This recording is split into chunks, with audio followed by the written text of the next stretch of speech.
Hello? Are you ready? Huh?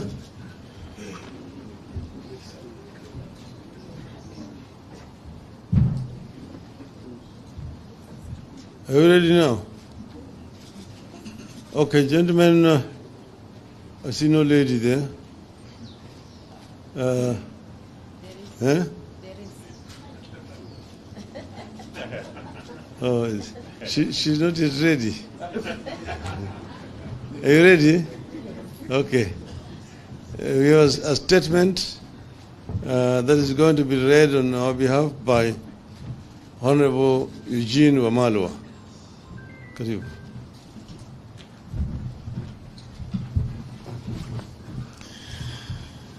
This is the Azimio statement on police brutality.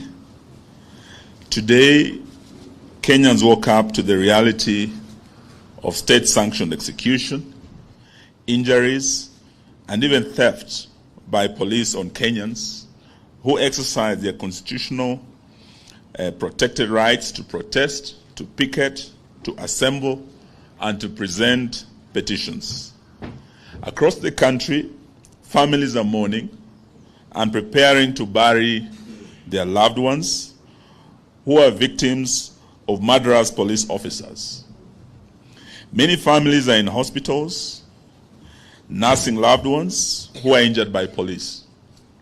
Tens of people have been hospitalized with gunshot wounds, arrows, and pangas. Some of the victims are very young school boys and girls who are not even involved in the demonstrations. Hundreds of people are also being detained in police cells or have been arraigned in court for participating in a process that is protected by our Constitution. Among those in police custody is our very able Member of Parliament for Mavoko, the Honorable Patrick Makau. And as we speak, we've just learned of the arrest of the Honorable Wycliffe Ambetsa Oparanya. We demand immediate and unconditional dropping of all charges against Honorable Makau and Honorable Oparanya, who has been arrested just this evening, and all those who are arrested for participating in a constitutionally protected action of protesting against punitive policies. We're here today to condemn the senseless brutality and state-sanctioned execution of civilians by police, which is becoming the new normal in Kenya. We are deeply concerned at the repeated instances of police brutality against innocent and law-abiding citizens. Yesterday, this brutality gained a new notoriety. Police not only fired bullets at citizens who are gathering for a rally in Kamkunji, far from the CBD, they also fired tear gas into a primary school right here in Nairobi, exposing to mortal danger our very innocent children who had absolutely no idea or who are not involved in any way in these demonstrations. The brutality is not ad hoc. It is coordinated. It is even ethnicized. A special ethnic-based killer squad has been formed within the larger police service to brutalize and carry out summary execution of citizens in the name of protecting what they have been made to believe is their regime.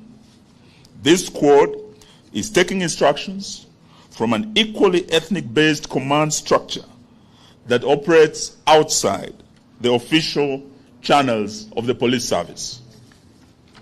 As if this is not enough, a killer squad that is not part of the police service is being activated to operate as part of the police to brutalize Kenyans.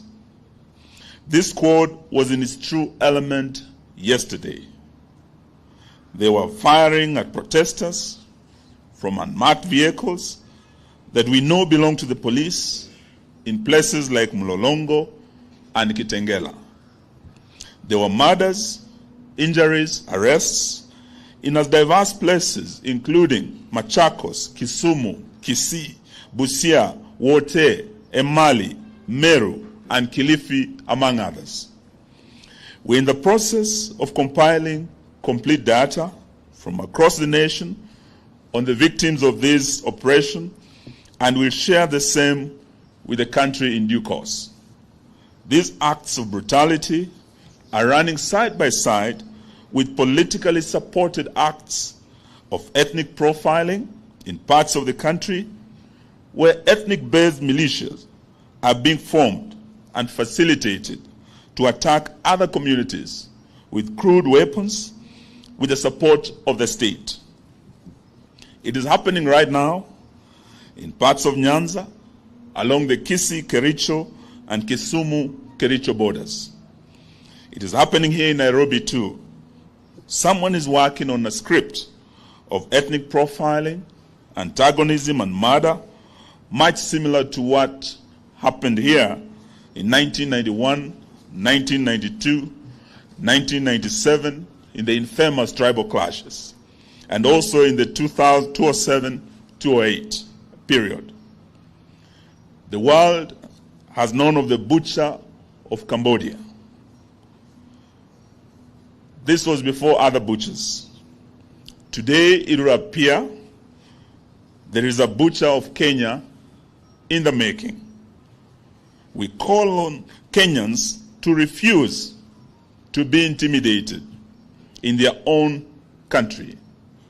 We urge Kenyans to be firm and to resist this deliberate effort to turn the National Police Service into a killer squad for hire by politicians, and the regime suffering acutely from legitimacy deficit. We are going beyond merely condemning this emerging pattern. We have instructed our lawyers to prepare and institute local proceedings against police officers who have gone against their duty of protecting life and property of Kenyans and instead have become a threat to the very citizens they're supposed to protect. In this regard, we are appealing to all Kenyans who have photographic or video evidence of police brutalizing citizens to share the same with us to aid the case that our legal team is working on. Going forward, we appeal to Kenyans to resort to citizen journalism and photograph and film state officers, including police and politicians who in the course of duty abuse and brutalize their fellow citizens. Because the regime has decided to turn all institutions of the state against the citizens, we have no option but to act to protect ourselves. We are going for individual responsibility and culpability against individual officers. We are also going for individual culpability against police commanders whom we have reason to believe know or ought to know about the illegal actions of their officers under their command.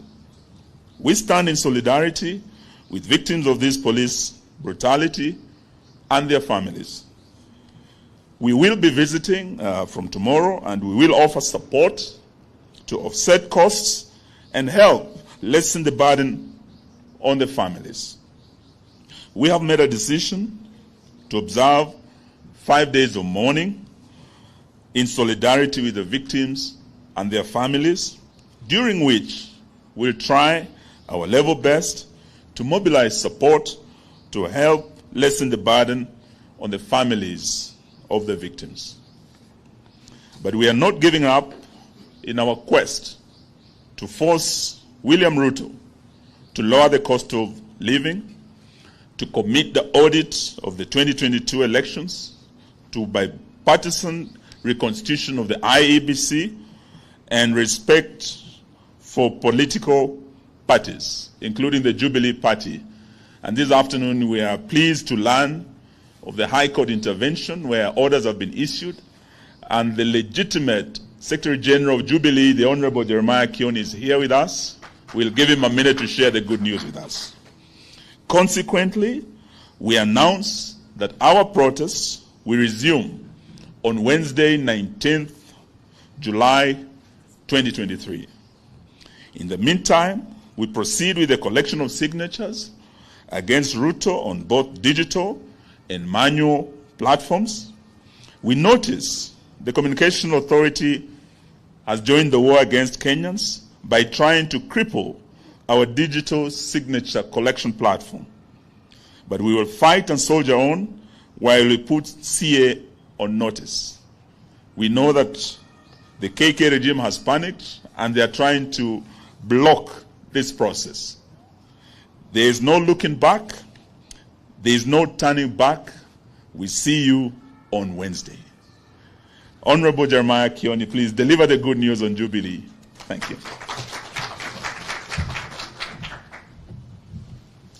Thank you, Honorable Omarwa. As you are aware, or all of you are aware, during or early this week, we were treated to some drama within the political parties' dispute tribunal. Decisions that they arrived at were very funny. We had a majority of 4 agreeing with some allegations that were put before them, and a minority of 3.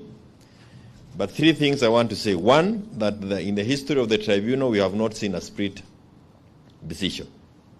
This was the first time that we had a decision of 3 or 4 versus 3. And it was also, the dissenting team also had an opportunity of presenting their case. But that notwithstanding, we moved to the High Court this morning. And I'm pleased to inform you and all members of Jubilee and Azimio fraternity as a whole that we were granted orders by the High Court this afternoon. And the orders are to the effect that everything that was done at the tribunal has been stayed. The officials of the party remain as was gazetted on the 22nd of March 2022, and that even the special gazette notice that purported to call, or let me just mention number 9131 of 2023 has also been stayed, and will be in court together on the 26th of July this year. So this is useful to know that within our system we still have parts of the judiciary that is judicious, and this is specifically the High Court. They are judicious and they are able to listen to issues. We will give you the copies of the orders so that you can actually see well-written and well-reasoned decisions that come from some of the courts that we have. We want to thank the High Court judges, and we also want to thank members of Jubilee who have remained faithful. Musije mkadanganywa, watu watariangarega hapa na kuringariga na kusema mambo mengi, lakini tunajua kwamba mwisho ukweli utapatikana na kwamba Jubilee will be part and parcel of Azimio. And we want to thank our Azimio leader, party leader, Raila Amolo Odinga, and the principals, because they have remained truthful and supportive of us as Jubilee, even during those very trying times. Multi-party is under attack. As the Ruto regime keeps killing people, innocent people during peaceful demonstrations, they are also very keen on killing political parties that remain the voice of the voiceless. I thank you.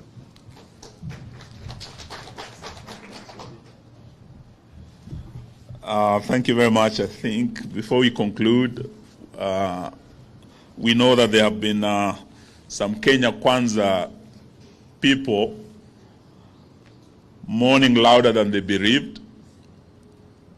From yesterday, they've been issuing very strong statements saying Raila Odinga is killing Kenyans or is celebrating the killing of Kenyans.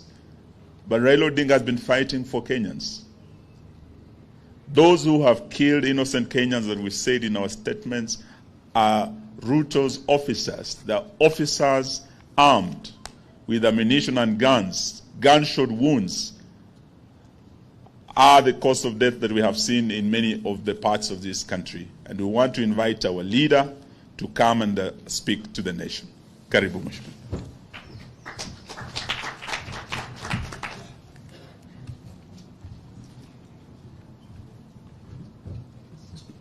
Kwanza nataka kuchukua fursa hii kutoa shukrani sana kwa Wakenya kwa yale ambayo walifanya jana.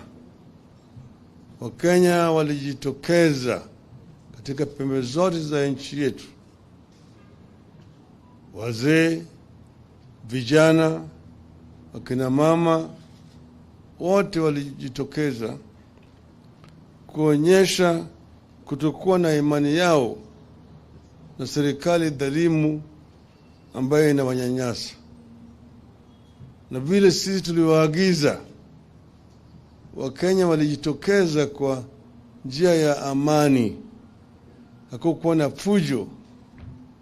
Kila mahali walipojitokeza walikuwa wanaimba, wakitembea vile imekubalika katika sheria zetu.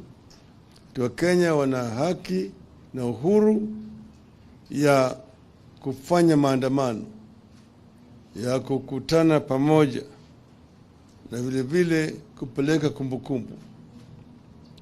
Lakini tunasikitishwa sana na vitendo ya serikali hii kupitia kwa polisi yao.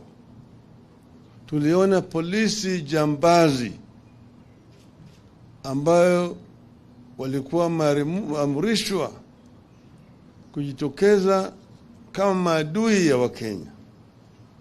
Wakaanza kupigana na Wakenya kwa njia ya kijambazi. Wengi ya Wakenya wamepata majeraha, wengine wamefariki kupitia kwa risasi ambayo walipigwa nayo na polisi. Sisi tulikuwa tumeitisha mkutano Kamkunji.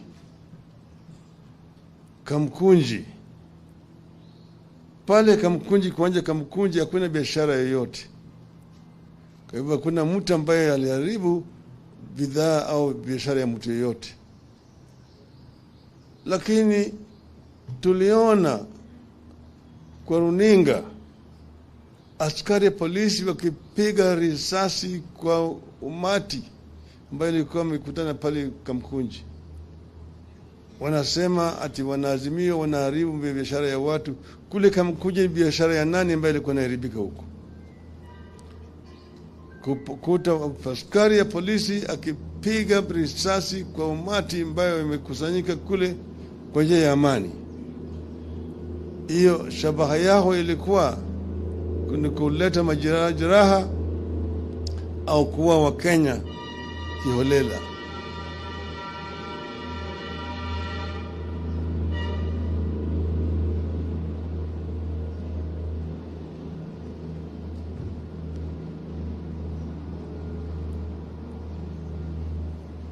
Kule upande wa Machakos, Wakenya wengi walipigwa na polisi, wengine wamefariki, wengine wamelazwa hospitali huko Machakos, wengine hapo Mlolongo kapigwa.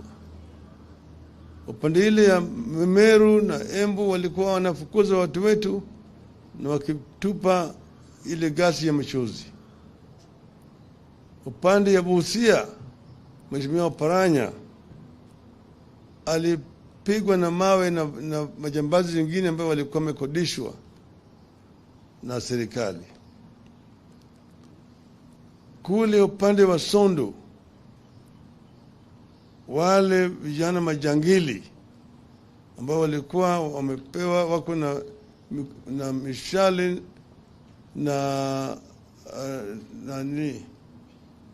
na mikuki, wamesababisha majeraha mengi zaidi kwa watu. Wapiga watu na mishale, hata kuna watu 2 ambao wamekufa huku upande ya Sondu, na watu karibu 18 wako kwenye melazwa kwenye hospitali, majeraha kupitia mishale huko.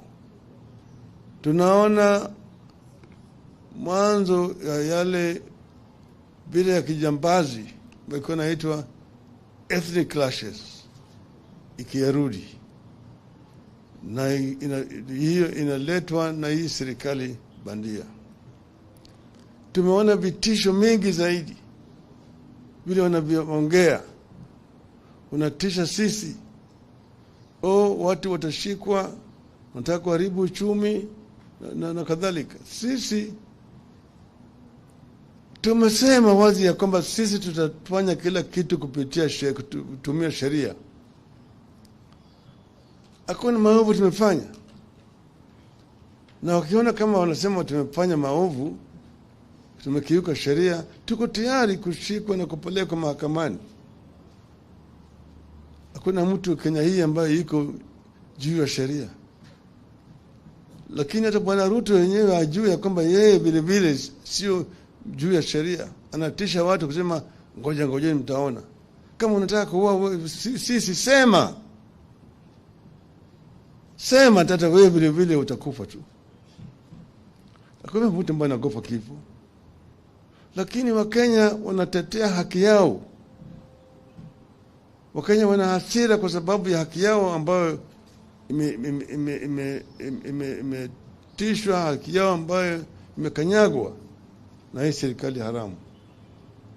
Sasa leo wameshika Mheshimiwa Makau, sahii wameshika Oparanya, najua kesho watakuja kushika Martha, washike Kalonzo, washike Eugene, washike Wairia, Wajakoya, Ledama, watashika sisi zote hapa Eugene. Lakini baada ya hayo Kalonzo nyingine atatokea, Martha nyingine atatokea, Eugene nyingine atatokea, Wairia. Hii ni kama mto Nile imetoka Jinja inaelekea kule bahari ya Shamu. Ufanye nini huwezi kuzuia kufika huko. Itafika. Mto Nile itafika bahari ya kati. Wapende wasipende.